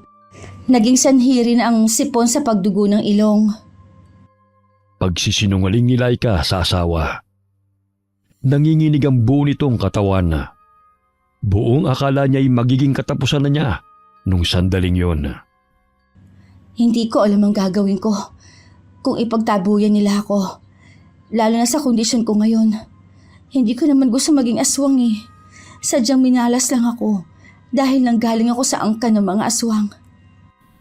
Tahimik ka na naman. Huwag ka na mag-isip ng kung ano-ano. Sabihin mo lang sa amin ni nanay kapag masama ang pakiramdam mo, mahal. Hindi pwedeng itago mo lang yan. Tama si Jude, iha. Pamilya na tayo. Kaya huwag ka na mahiya sa amin. Malapit na maluto tong adobo. Maya-maya lang makakakain na tayo ng tanghalian. Habang kumakain, ay nakalanghap ng mabahong amoy si Jude. Wari niya'y sumasama ito sa ihip ng hangin. Nay, naaamoy niyo ba yon? Ang alin, anak? Parang patay na daga o nabubulok na laman. Parang wala naman ah. Dito kasi banda umiihip yung hangin may amoy talaga. Nasanay lang siguro ako sa ganong amoy. Mga 3 araw na rin pala akong nakakalimot na magsipilyo. Medyo masakit na nga ang nabubulok kong ngipin Yung bagang ko.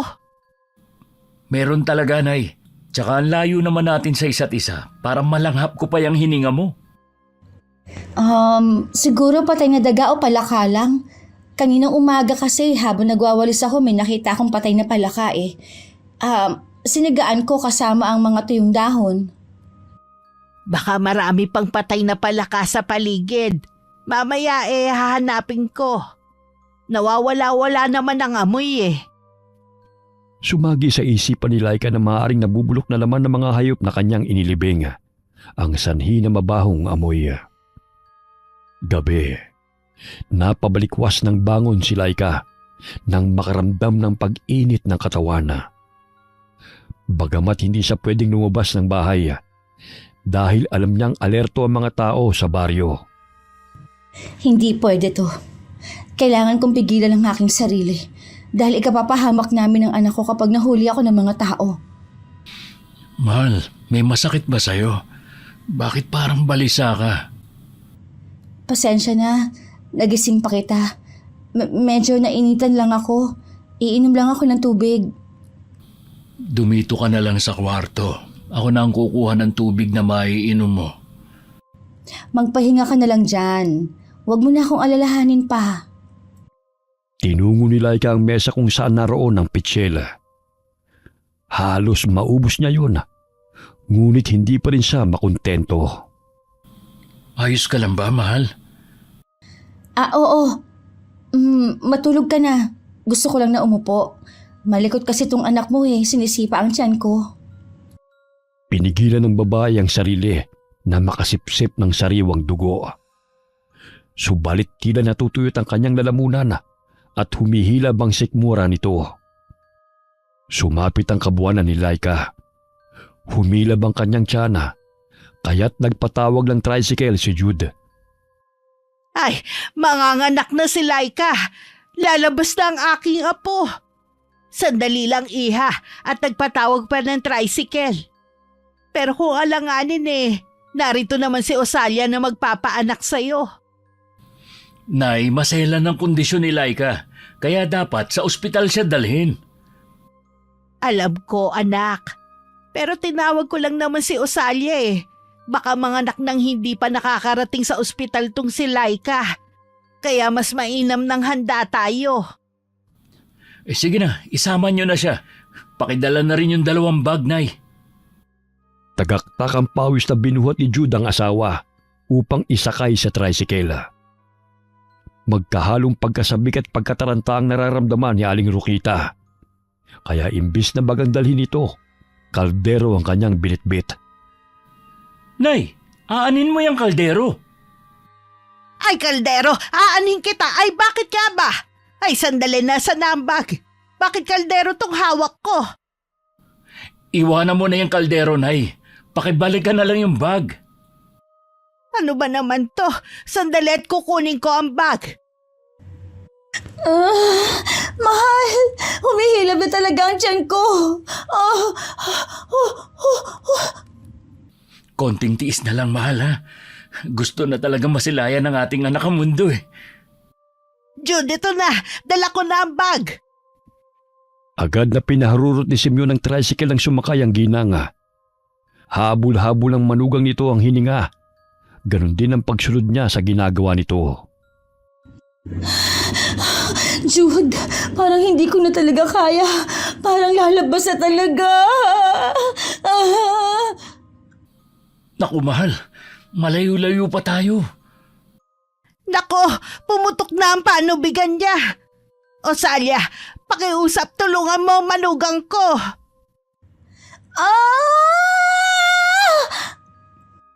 Pinahinto ni Jude ang pagmamaneho ng tricycle. Ibinuka ni Laika ang dalawang hita dahil gusto na talagang lumabas ng sanggol at hindi na ito mapigilan. Tinulungan ni Aling Osalia ang babae. Ilang sandali pa'y sumigaw ito ng ubod lakas kasabay ng pag-iri nito. Ayan na ang ulo, lumalabas na. Dahan-dahan, Aling Osalia. Ingatan niyo po ang anak ko, pakiusap. Huwag kang mag-alala, anak. Magaling na kumadrona si Osalia.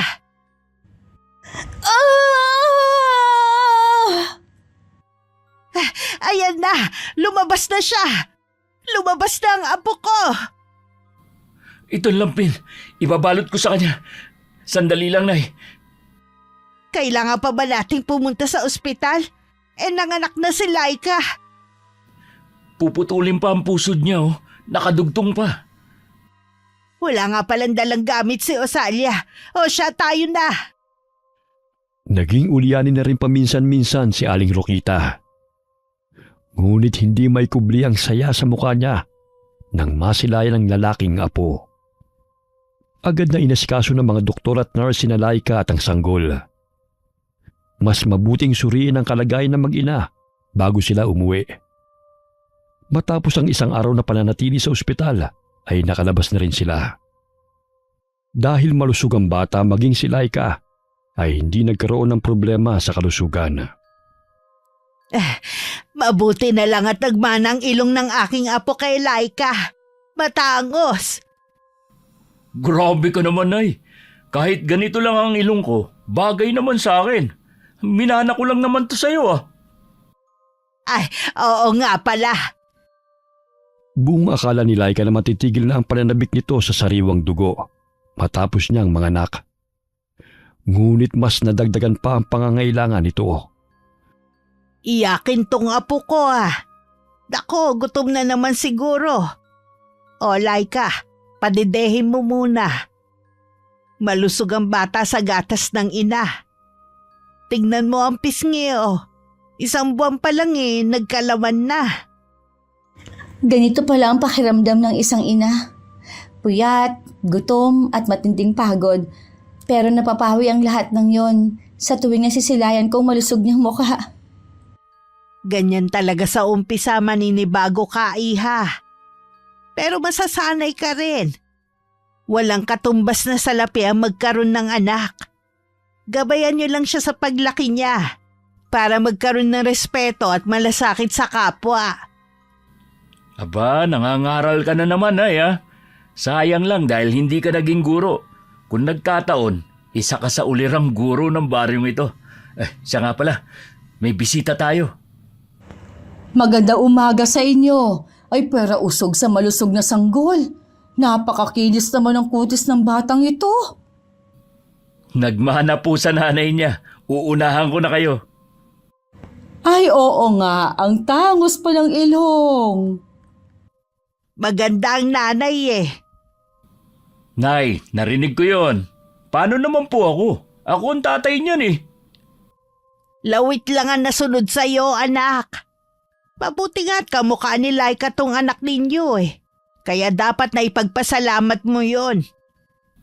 Grabe ka naman, Nay. Ang sakit mo naman magsalita. Napuno ng tawanan ng bahay. Ngunit hindi pa rin naalis sa isip ni Laika kung paano makakainom muli ng sariwang dugo. Kinagabihan na, mahimbing na natutulog ang biyanan at ang asawang si Jude. Bumangon siya at napagdesisyonan nitong lumabas ng bahay. Hindi ko na talaga kaya.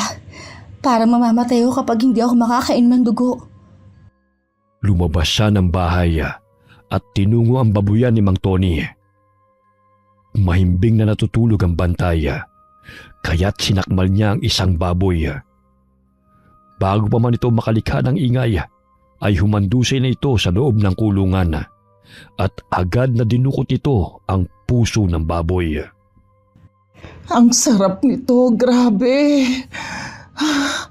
Ang tagal kong hindi nakainom ng sariwang dugo.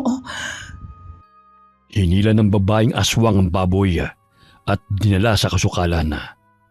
Doon ito ipinagpatuloy ang pagsipsip ng sariwang dugo. Kahit papaano'y napawi ang matindi kong pagkauhaw. Kahit minsan lang sa isang buwan. Basta, hindi lang mahinto. Baka mamamatay na ako. Sandali. May mga taong paparating. Sumampa siya sa puno upang hindi siya makita ng mga tao. Naninaw niyang si Mang Tony ang isa sa mga kalalakihan. Galing ang mga ito sa lamay ng kaibigan. Patay. Pinailawan pa niya kung saan ko iniwan ng baboy. Naku, sana naman hindi niya makita. Sandali lang mga kasama. Parang may patay na hayop doon, oh. Pakiusap, huwag ka lumapit. Lumayo ka. Naluluhang sambit ng aswang na si Laika sa kanyang isipan.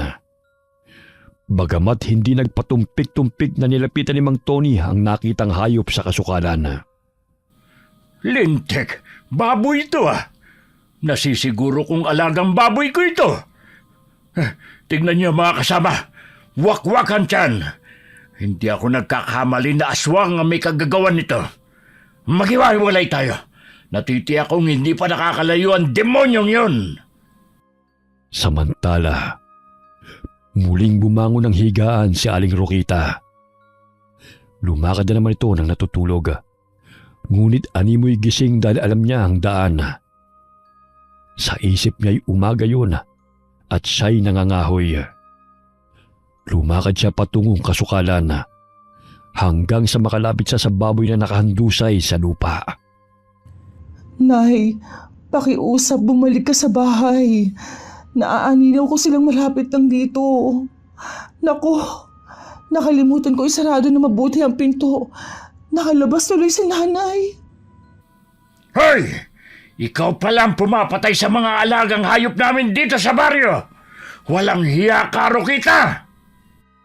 Nalimpungatan si Aling Rokita nang marinig ang malakas na boses ng isang lalaki. Kinurap-kurap pa nito ang mga mata bago nagsalita. Tony, ikaw pala. O bakit galit ka na naman? Magmamaang-maangan ka pa, ha? Tignan mo ang alaga kong baboy. Pinatay mo. Ikaw palang namumirwisyo sa baryong ito. Ang dapat sa'yo ay patayin. Wala akong pinapatay. Tsaka, bakit ako nandito? Ano ginagawa ko rito? Hindi ka talaga aamin, ha? Tignan mo ang ginawa mo sa alaga ko. Wakwakan tiyan at namumutla na dahil ubus na ang dugo. Na paano yan? Sino may kagagawan yan? Lintik ka! Nagkukunwari ka pang walang alam. Gayong ikaw ang nakikita kong naglalakad sa kadiliman. Mga kasama, kilala ko na kung sinong salarin na sumasalakay sa mga alaga nating hayop. Walang iba kundi si Rokita. Ganun na lamang ang galit ni Mang Tony sa ginang. Itinaas nito ang itak upang saksakin si Aling Rokita. Ngunit biglang tumalon mula sa ibabaw ng puno ang aswang na si Laika at pinigilan ng matandang lalaki. Layuan mo siya! Hindi mo siya pwedeng saktan dahil wala siyang kinalaman sa pagkasawi ng inyong mga alagang hayop. Namumukhaan kita. Kahit na may kaunting pagbabago sa iyong itsura. Lumayo kayo! Kung ayaw ninyong kayong isusunod ko sa baboy. Hindi mo ako matatakot.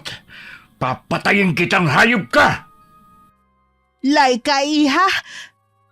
Bakit? Tony, pakiusap lubayan mo siya. Ako ang patayin mo. Ako ang pumatay sa mga alagang hayop ninyo sa baryo. Ako ang salarin, hindi siya. Mga buwisit kayo! Mga salot! Tinadyakan ni Mang Tony si Laika. Dahilan na tumilapo ng babaeng aswanga. Hindi ito ganun kalakas kumpara sa ibang aswanga sapagkat tanging dugo lamang ng mga hayop ang iniinom nito. Nagtamang paningin ng aswang at ni Aling Rokita. Imbis na magalit, ay awa ang naramdaman nito sa manugang. Nay, patawarin ninyo ako. Hindi ko gusto maging ganito. Pero hindi ko mapigilan ang aking sarili. Kahit ano o sino ka pa, naiintindihan kita, iha.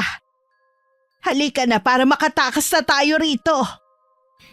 Saan kayo pupunta? Mga animal kayo! Mga mapagkunwari! Akala mo kung sino ka mabuting tao, Rokita? Yung pala'y may tinatago ka ring lansa sa katawan mo! Maghinay-hinay ka sa pananalita mo. Mabuting at baboy lang ang pinatay, hindi ikaw. Maghihintay pa ba kami na may masasaktan at mamamatay sa baryong ito? Bago yun, ay kayo muna ibabaw namin sa lupa! Nagtulungan sa pagsugod sa magbiyanan ng tatlong kalalakihan. Nagising si Jude dahil sa ingay na narinig. Napansin niyang wala na sa kanyang tabi si Laika. Sumilip din siya sa silid ng ina at wala rin ito roon. Saan kaya sila nagpunta? Anong ingay yung nangyayari sa labas? Lumabas siya ng bahay bit-bit ang sanggol. Habang papalapit sa mga nag-aaway, naninag niya ang ina at asawa na sinusugod ni Mang Tony at ng mga kasama nito. Hoy! Itigil niyo yan! Bakit niyo sinusugod ang nanay ko? Aswang ang nanay mo! Abay nakipagsabuat ng pasasawa mo! Kailangan nilang pagbayaran ang ginawa nilang kasalanan. Anong pinagsasabi mo? Hindi sila aswang. May sakit si nanay. Naglalakad siya ng tulog at hindi alam ang kanyang ginagawa. Imposibleng maging aswang siya. Isa-isang tinulak ng aswang na si Laika ang tatlong lalaki. Nang hihina man ang katawan ay nagawa nitong sakta ng mga kalaban. Nagkaroon sila ng pagkakataon na makadaan at makalabas ng kasukalan. Namumula pa ang mga mata ni Laika nang lumapit sa kinaroroonan ni Jude. Anong nangyayari sa'yo? Bakit ganyan ang itsura mo? Kailangan nating makalayo rito. Tinutugis kami ni na Tony. Maya-maya dadami na sila. Kukunin ko lang ang importanteng gamit. Mauna na kayong tumakas. Bilisan nyo na. Hindi ka namin iiwan dito. Ako nang kukuha ng ilang mga gamit. Mauna na kayong tumakas. Nay, patawarin po ninyo ako. Dahil sa akin napasama kayo sa mga tao. Wala na tayong magagawa kundi ang umalis sa lugar na to. Hindi pwedeng maabutan nila tayo. Tsak papatayin ka nila. Kumaripas ng takbo si Jude patungo sa kinaroroonan ng ina at asawa. Bit-bit ni Laika ang isang buwang sanggol na wala pang kamuwang-muwang sa nangyayari. Dumadami na ang mga taong humahabol sa atin. Kailangan natin humingi ng tulong kina Simeon. Hindi ko talaga gustong humantong sa ganito, Nay. Nang dahil sa akin, nadamay pa kayo. Nay, ayos lang ba kayo? Galit na galit ang mga tao. Namumuno pa si Mang Tony sa pagtugis sa atin. Mabutit na kasunod ka, anak. Puntahan natin si Simeon. Natitiyak kong matutulungan tayo ng pinsan mo.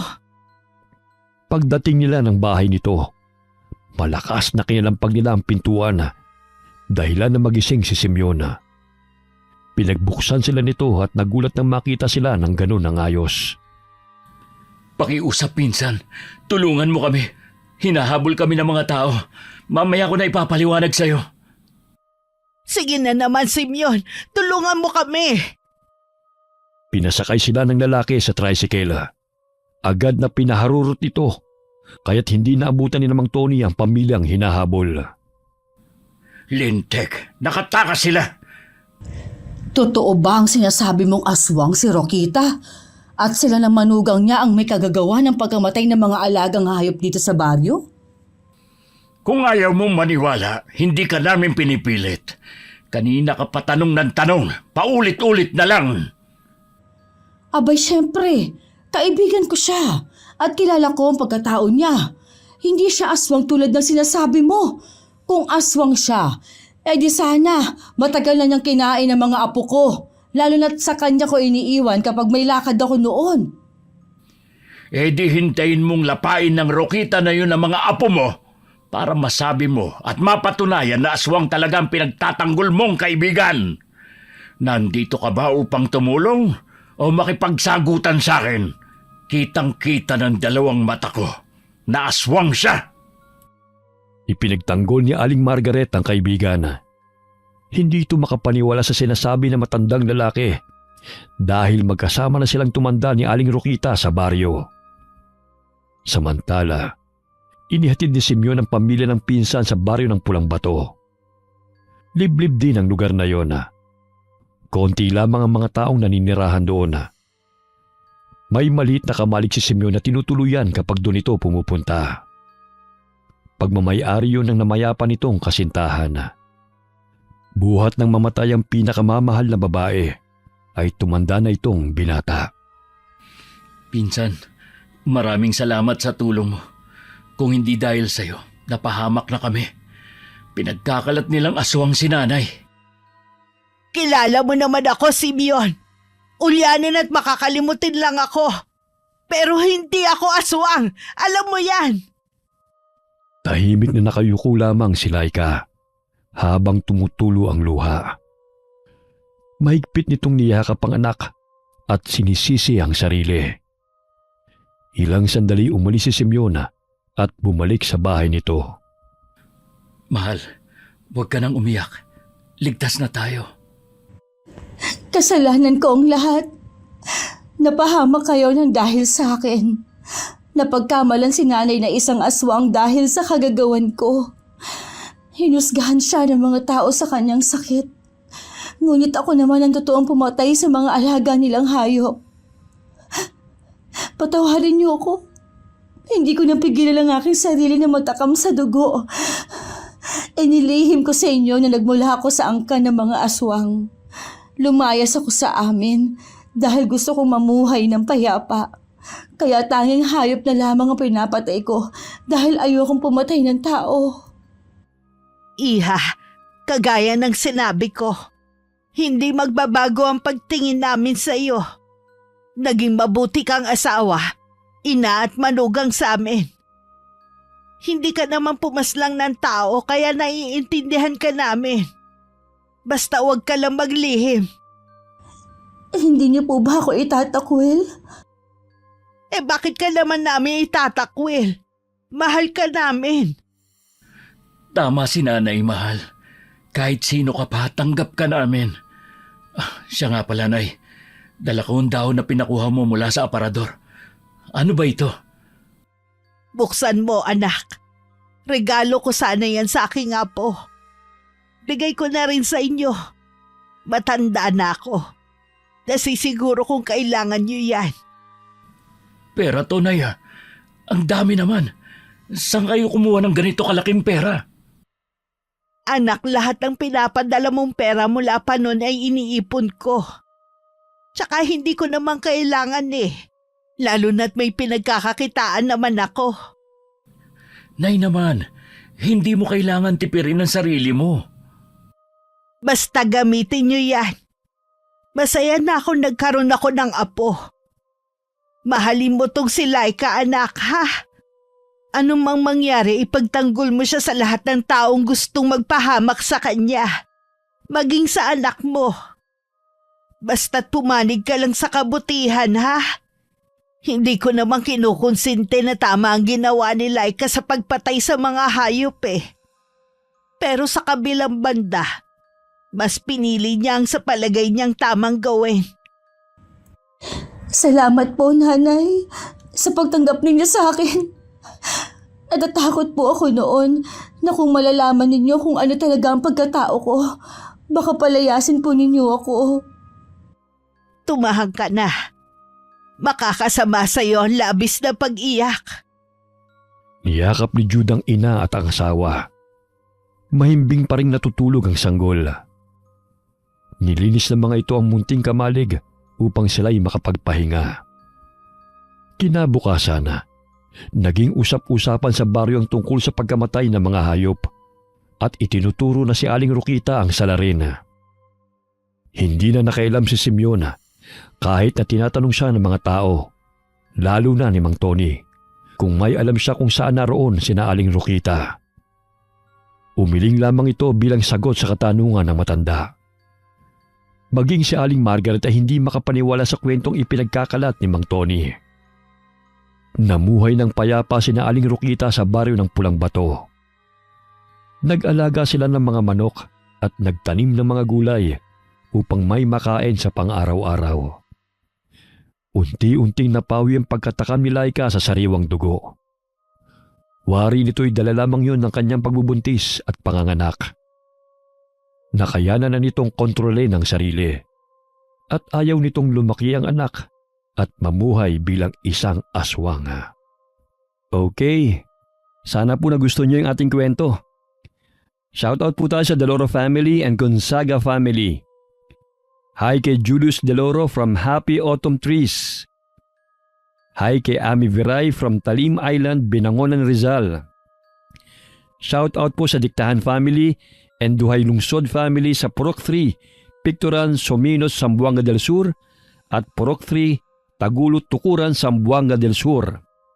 Shoutout po sa Cuevas and Ferro family from Cavite and Kasiguran. Hi kay Melissa na nakikinig sa atin sa Taipei, Taiwan. Shoutout kay Cheryl Bituin and Ayla Bituin from Doha, Qatar. Hi kay Tiger Che, the Explorer in Hong Kong. Shoutout po sa lahat ng mga kababayan natin sa Israel. Ingat po kayo lagi dyan ha. From Ami, shoutout din po sa Abarquez family, sa mga taga-Toong Tuy, Batangas. Okay, maraming salamat po sa inyong lahat. Kita-kita po ulit tayo sa susunod naming kwento. Lagi po nating tatandaan na mahal po tayo ng ating Panginoon. God bless po sa inyong lahat.